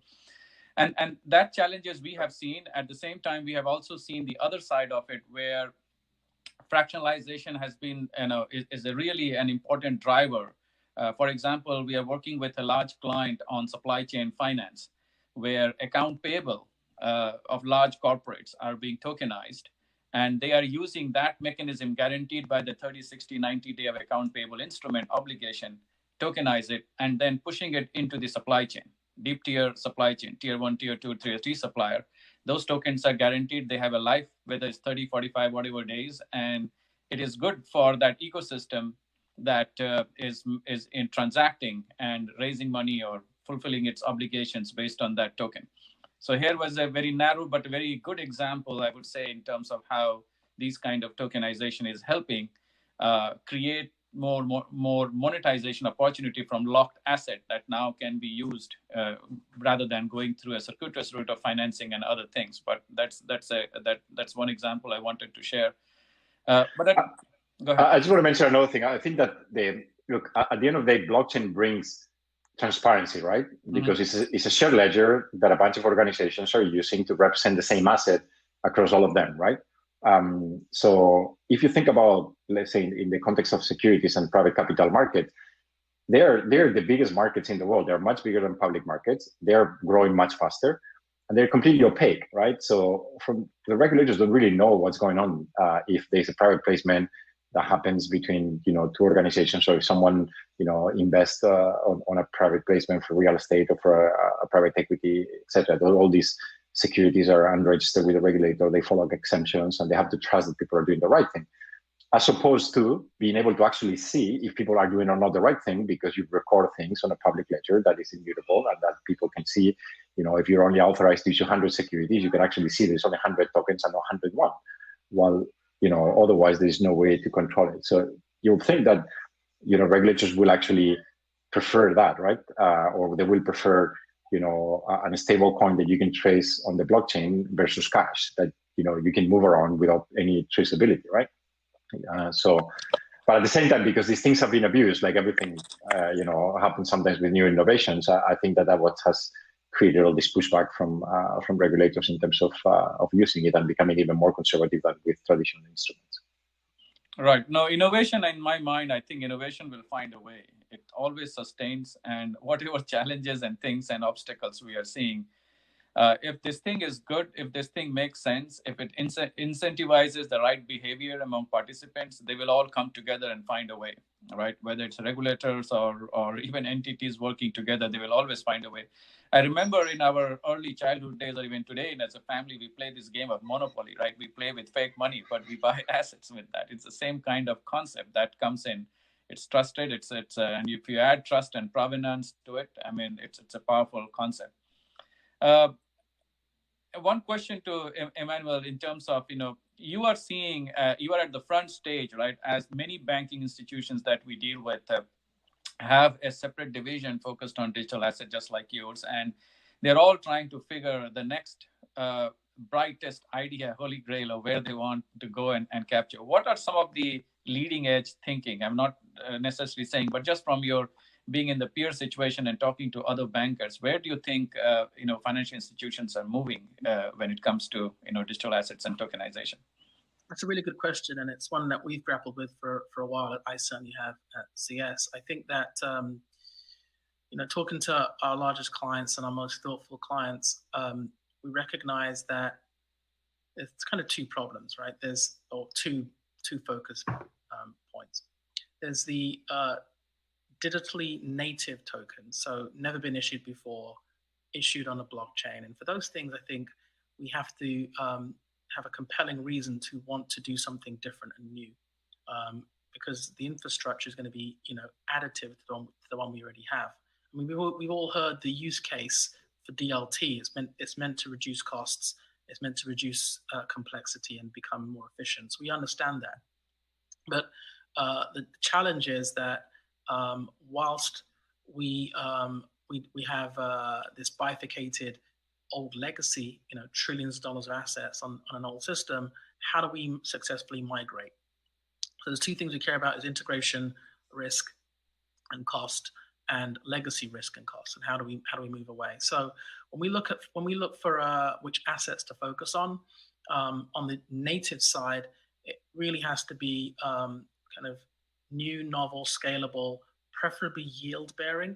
And so we've seen for people focus on assets like that. The reason why preferably yield bearing is because if you re-architect your stack based on an asset that doesn't have a predictable yield, it becomes a challenge to have the argument internally.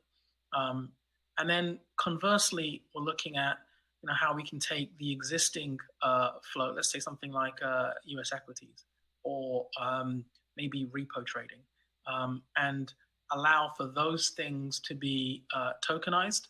And going back to my legacy risk and cost, we focus on how to, if the cost of a trade today is, I'll make it up, $10, and we believe that using blockchain across a network of connected counterparties becomes 50 cents. Then how do we make sure we don't go from $10, we don't go to an environment which is $10.50 instead of going to $10 from $10 to 50 cents or some lower number thereof. So I think firms like mine are focused on coming up with solutions to both, which is on the native side, how do we build that stack? How do we partner with folks like Securitize to enable us to support digital tokens, native digital tokens? And then we also spend a fair amount of brain power trying to figure out what are the pieces that we need to have in place to drive that cost from $10 to 50 cents rather than $10 and 50 cents in my previous example. That's a very good benefit statement. I think, as I said earlier, the incentive mechanism has to work for everyone. Otherwise, if you do a net add of technology and complexity, it doesn't work. And that's the biggest challenge. Fortunately, we are seeing results and business cases when we put systems to production. We have seen those kind of numbers in the terms of cost, speed, and efficiencies significantly improve for doing day-to-day transactions or counterparty transactions and trade. Carlos, what do you see as the future of this? Do you see that in the next 2-3 year horizon, as you're seeing, this will become a pervasive norm, or this is takes more time to evolve? Look, in the world of technology, everybody likes to say that every new innovation gets adopted faster. And historically, that has been the case. Like, there was the radio, and then the TV got adopted faster, and then the internet, and then mobile. I think this one is going to be not faster than the previous ones because it just touches a lot of things that are fundamental for society, like money, stocks, assets, invoices, as you mentioned, things that are, critical that you can't break them because they create a major problem, and they're highly regulated. And on top of that, the regulation is very fragmented across the world. So I think that this is, I see a lot of progress being made in the last 2 years, and certainly I see a lot of more progress happening within the next 2 or 3. But I don't see this becoming mass adopted yet.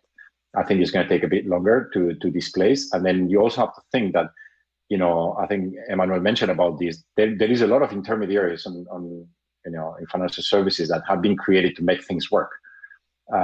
Because without them, things wouldn't work. Like, let's say a settlement agency, right? It's just to make sure that when you buy and sell something, they swap it and they settle, right?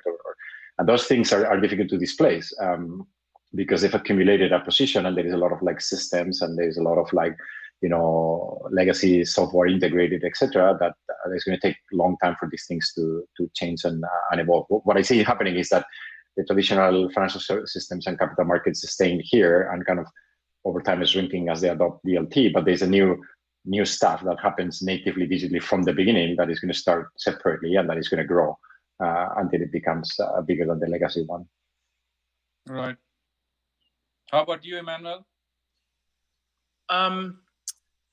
Adoption. I know we're running towards the end of the session, but the way I kind of look at the adoption piece is, and I think Carlos really kind of touched on this kind of midway through the discussion, and it's an important one. I think you talked about the Netflix type model and how that happened. And I remember reading about Netflix and thinking about what they did in 1997 when they started. And if you heard about Netflix, you'd be forgiven for thinking that they were just going to displace the high street video store like a Blockbusters. In fact, they tried to sell themselves to Blockbusters a couple of years later and were declined. Now, you must remember the building blocks for the Netflix we see today weren't in place. So video compression, broadband data, the iPhone wasn't invented until 2007, on the iPad a couple of years afterwards. So this idea of being able to stream and have live content wasn't really something that was in their minds. But you might think that all of the ingredients that make Netflix successful were the things I just mentioned, but actually you'd be wrong. The actual ingredients are no different to what we see today in our industry. It was the digitization of the asset, which was music or film, and the digitization of the transportation vehicle. So the CD was just a digital version of something that was produced analog. You could equate that to a stock certificate. Then CD would be our version of book entry.